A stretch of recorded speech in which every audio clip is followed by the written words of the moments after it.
Alright everyone, it's Jeremy here over at JE Recording. I know I haven't done one of these videos probably in a couple of years. Long story short, moved, have 2 kids now, had to build a whole new home studio, all this and that. So, yeah, getting around to sitting and making these tutorials and stuff in between all the other usual life bullshit. I didn't really have too much time to do it, but just wanted to go through this Bane Final Show mix I did. I know it's a couple days late. Sonny had just released a live stream a couple days ago, actually a little over a week ago now at this point. But I got a lot of positive feedback on it, and really just wanted to go through and kind of show that there's not too much trickery or studio magic going on. You know, people really complimented a lot of the tonality of especially the drums, bass, guitars. So I'll kind of go through that stuff. I'm not going to make this as long as the other tutorials I did for the This Is Hardcore videos that ended up being like 45 minutes long because people lose attention after like the first 5 minutes. Anyway, so this is what I got. This is off the board from the venue, the Palladium. If you've ever been to the Palladium, it's not the best space acoustically, so I kind of did what I could with the room mics because it's a huge, like, cavernous sounding space. So, they didn't really do any, as you can see here, all the tracks are pretty much unedited. I did a lot of automation on the room bus here, so when you hear like a lot of the sing-along parts, like Count Me Out, I've made, blah blah blah, there's a lot of automation of the room mic, so you could hear everybody like screaming along. Yeah, Can We Start Again is like cranked. I'll play that one real quick when I get to the room mics. So anyway, let's start at the beginning. Usually I start mixing drums. This is what they gave me: kick in, kick out, snare top, snare bottom, couple rack toms, hi-hat overheads. Again, I didn't do any sort of trickery on here. There's no triggered snare samples, no sample replacement, nothing like that. Everything is live. It was kind of a pain because if you watch the video, they had a couple different drummers come out. Same thing with the bass. Bass tone was a little weird to work with because they had different bass players coming out, plugging in different basses through the same rig, so levels, tone was changing all the time. But instead of like having to automate all different crazy EQs and stuff, I just kind of find the best balance of both worlds. I didn't want to go nuts and like make it sound too fake. I think that would have been doing a disservice to a band like Bane to make it sound like a overproduced, studio album. This was like Bane's live shows were always known for being like crazy and fun and all that. So I just wanted to keep everything natural. There's no fake reverbs. There's no, like I said, no snare samples. The only thing I did is I used a cab impulse for the guitars. I believe, I couldn't tell from the video, it didn't look like the mic or the guitar cabinets were mic'd up. I mean, with all the people on the stage and everybody going nuts, it would be a pain in the ass to have mic'd up cabs on the guitar. When you listen to the guitar's direct signal, you don't hear any bleeds. So I don't think they used a cab on the mics. I could be wrong, but either way, I didn't like the guitar tones that were given to me, so I just ran these through this, just a simple IR that I'd gotten from Celestion. I believe this is a vintage 30 sample for each guitar cab, and it just, again, didn't want to go too nuts, just wanted something usable, and I think it came out great. So, enough of me rambling on. See if I could do drums real quick. Thank you. Let's go to a good song here. Superhero's good. Superhero's a great song for that.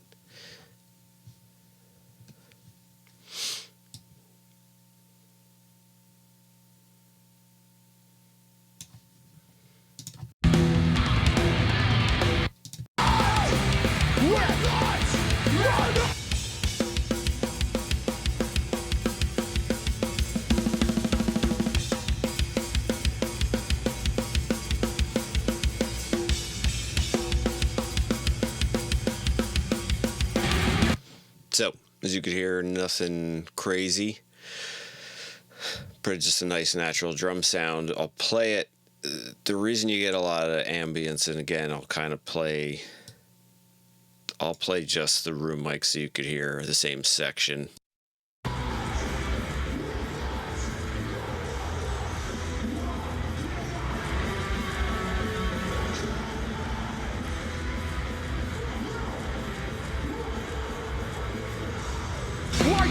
So you could hear that. A lot of the drum ambience comes from that section, so I'll play the drums. I'll play the drums with the room mics.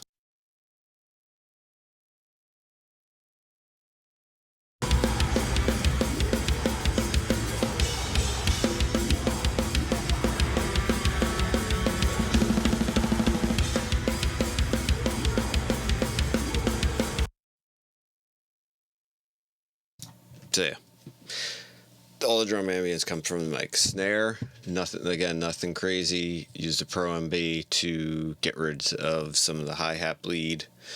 I've been liking the VMR. I'm using the Monster here at the end as you can see on the mix, about 30%, just as like a parallel snare chain. Like I say, no crazy EQ. Hitting the virtual channel pretty hard, then hits the virtual tape machine, probably crushing it pretty hard. Yeah. Just for some analog clipping, and then lo-fi, just to really keep it consistent. Kick, again, SSL channel.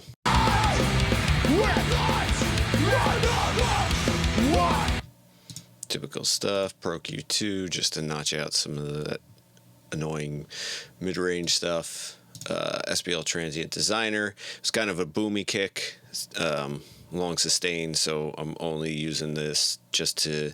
I don't always particularly like gating a kick drum too hard, especially like I said, they had all different drummers come playing. If somebody hits harder or softer, and then you have to readjust the threshold on the gate, is a pain in the ass. So I just, with the Transient Designer, if you have kind of a boomy kick, just cutting the sustain a little bit helps immensely.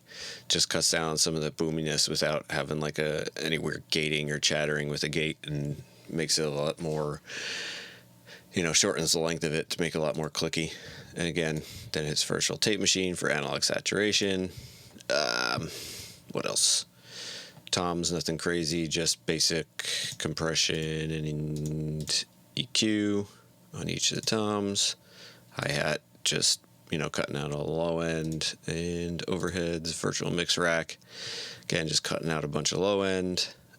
Probably just tapping it a little bit with a compressor when the snare hits. Play that real quick. Yeah, really not much going there, just catching some of those snare peaks, errant snare peaks. All my drums go to a drum bus. On that, I just have the API emulation, with a little bit of drive, and then I also have my parallel drum bus compressor, where I basically for this didn't send any hats or overheads because it was getting too like I said, with the space of the Palladium, I didn't want to get too washy, so I have just the shells, kick, snare, toms going to my parallel drum compression, which is an 1176, feeding into Decapitator, which is the best drum parallel compression plugin on the planet. It makes everything sound instantly better. Bass. Let me play that real quick.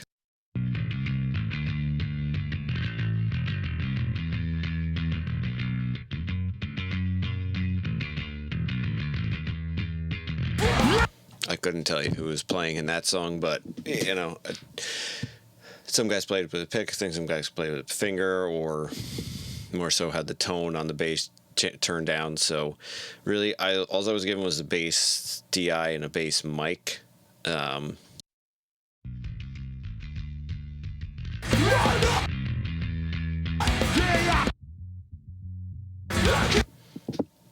the bass DI and the bass mic were both kind of dry.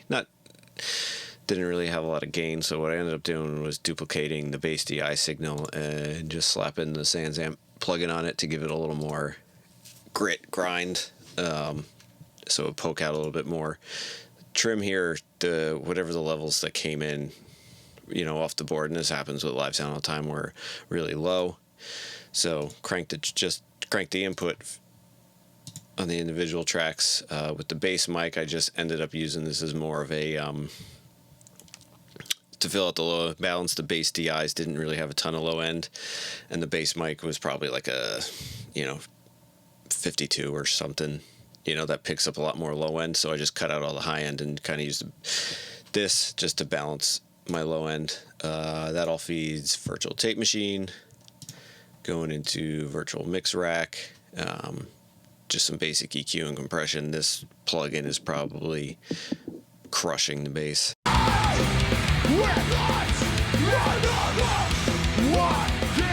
Yeah, just holding that in place.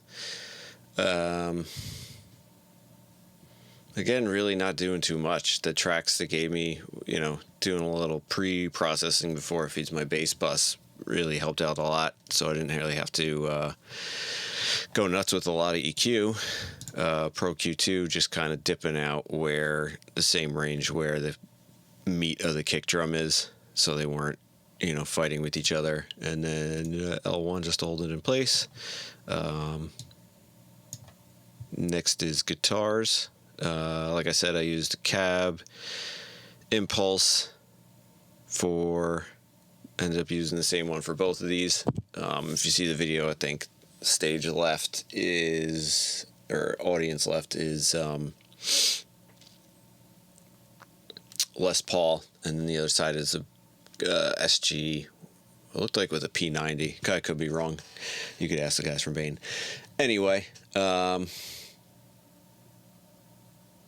really simple. So after the cab impulse, he's just going into these. I just picked up these, the Plugin Alliance. Shout out to Plugin Alliance. I signed up. I got a deal on their mega bundle, whatever they call it. You got all the plugins, and I was trying out these new Lindell Neve 80 series console emulations, and ended up sounding really good for these guitars. Not doing too much.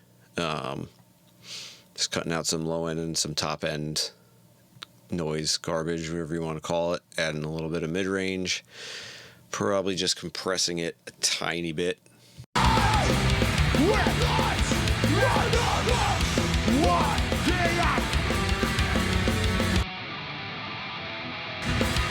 Yeah, just maybe a dB or two. As I said, with live, things get unplugged and bumped around, and then you kind of heavier parts when they get to chugs or something. Really helps. It's just the little light compression just helps even that out. After that, Pro Q2 just to notch out some weird, annoying frequencies that were bothering me, and then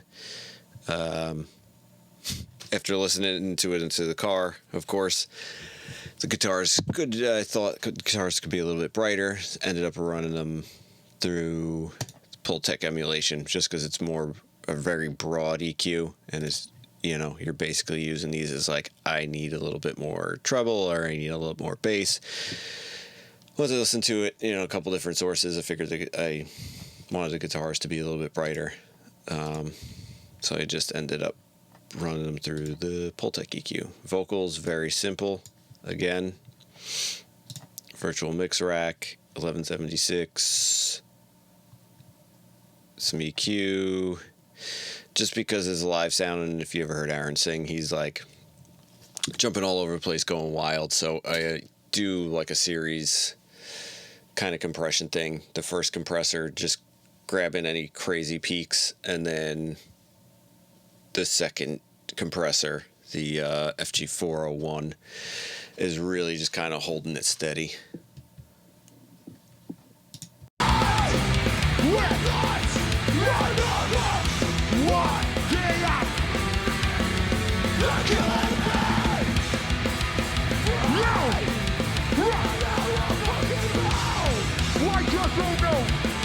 So you can see these needed a lot of compression just because his levels are all over the place. There's not any compression from the direct signal from the mixing console. You know, if you're in a studio situation, you'll probably compress the vocals on the way in to Pro Tools, but in this situation, maybe I could go back to the, you know, his vocal. You could see the levels are all over the place, really high and low, and you know, trying to even that out, you need a lot of compression. So then again, after that, RVox is really using the compression section more as like a limiter and just holding the levels dead in place. Same thing with the side vocals. This vocal, I guess, was a little whistly, so I ended up sticking a de-esser on it. Normally for like live vocals, what they're using, whatever, SM58, something like that, I don't necessarily end up needing a de-esser just because there's not a lot of harsh frequencies in those kind of like live dynamic mics. But whatever was going on with his, kind of had a bunch of weird whistling frequencies that needed a little help. So again, last thing here is going to the rooms.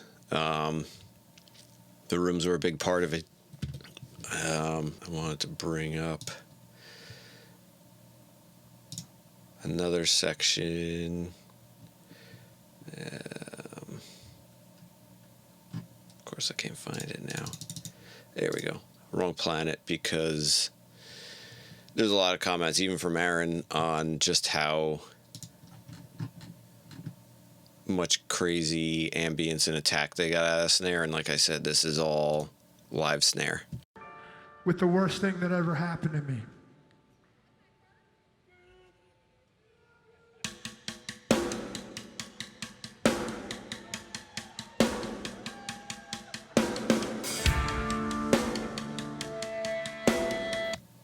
So I said, no snare triggers, nothing like that. Let me just play the rooms.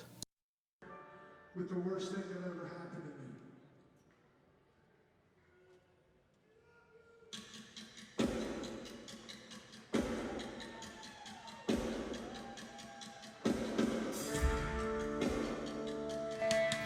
to me. So, as you can really hear, the snare in that room was just like explosive. Automated up the level a little bit for that intro, just so you could really get that boom out of the snare. So really for their snare mics, I just kind of compressed them as I felt, you know, they needed, just to hold them in place a little bit. So they give me, I guess, stage left and right, or I don't really know. In this front of house, they did like a mid-side thing. So mid-side, you have to flip the phase on one of the sides, and then just kind of balance it. No compression on those individually. The mid mic, just taking out a little bit of low end, because it was kind of, because the mid mic would be facing, you know, the kick drum and all that stuff, so it's picking a lot of extra boom. So just cutting out the low end on that before it hits my bus processing, and really on that, nothing crazy. You know, a little bit of saturation, a little bit of EQ, cutting out the super high and low end, adding a little bit of bottom,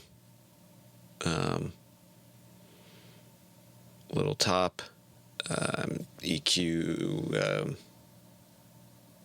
compressor just to hold it in place, and then this FG bomber, just kind of, it's another kind of saturation compression type plugin, just to really, you know, make it really bring out that room sound. With the worst thing that ever happened to me.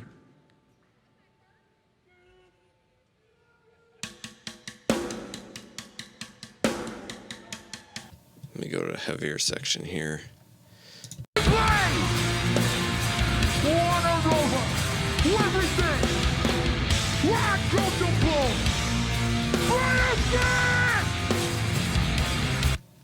So yeah, not compressing it too hard, just kind of keeping it steady and in place so you don't get any crazy peaks, and that's really it. I mean, like I said, there's no fake reverbs, there's no fake drums. You know, there's a couple little things here and there, the guitars and the bass, just to help them sound a little better. But that's really it. I mean, there's no studio trickery on this one. What you hear is the band, because, you know, they're all amazing players, every single one. Old drummers, new drummers, old bass players, everybody's just talented musicians, and these guys have been playing together for years. And, you know, you could hear it in the music that these guys just know the stuff and they play hard. And that's really all you could ask for when you're doing a recording.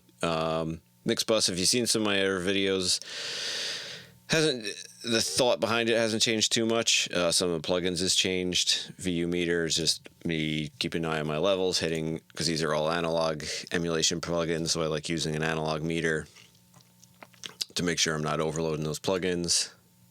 This hits the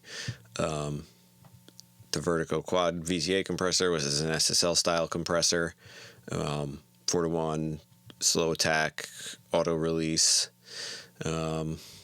Maybe only hitting a couple dB.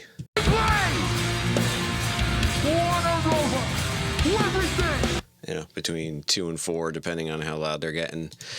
The Elysia, this is just my master bus EQ. You know, just lopping off the super low end, adding some top and mids, and, you know, some thump right around 96 hertz. This always kind of changes. The settings on my bus compressor, I may flop back and forth between auto and 0.1 milliseconds, but for the most part, these are my default settings.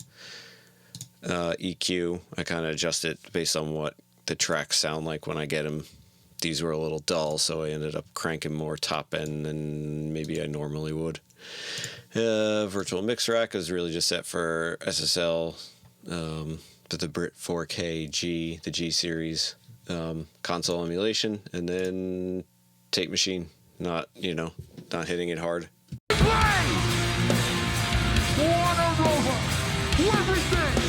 Not overloading it.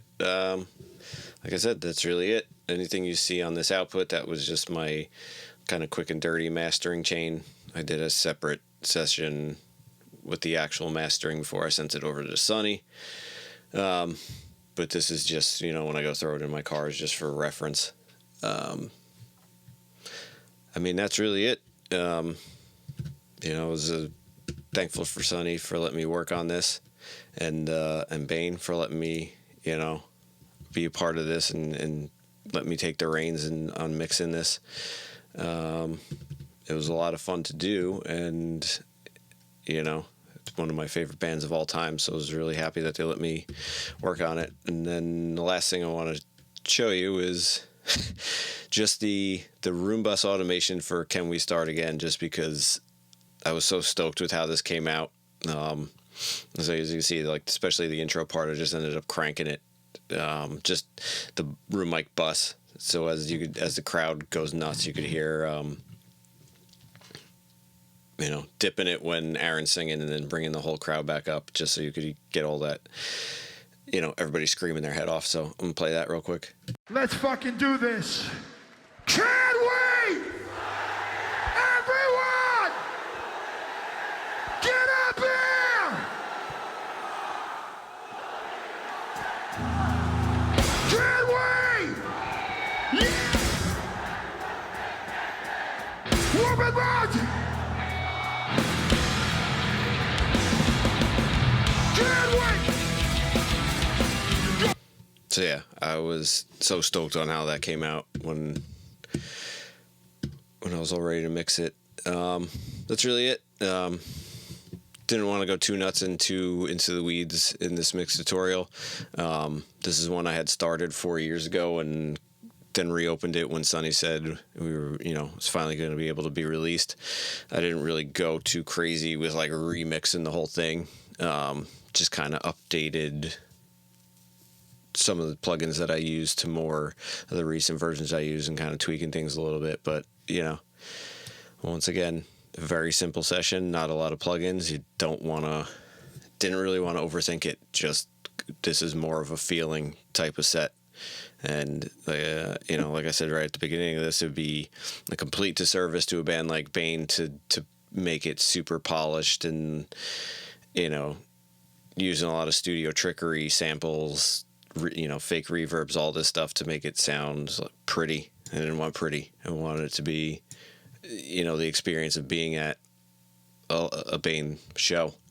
So hopefully that came across in the mix. And if you guys want to reach out to me, I finally set up a halfway decent website, maybe, jerecording.com.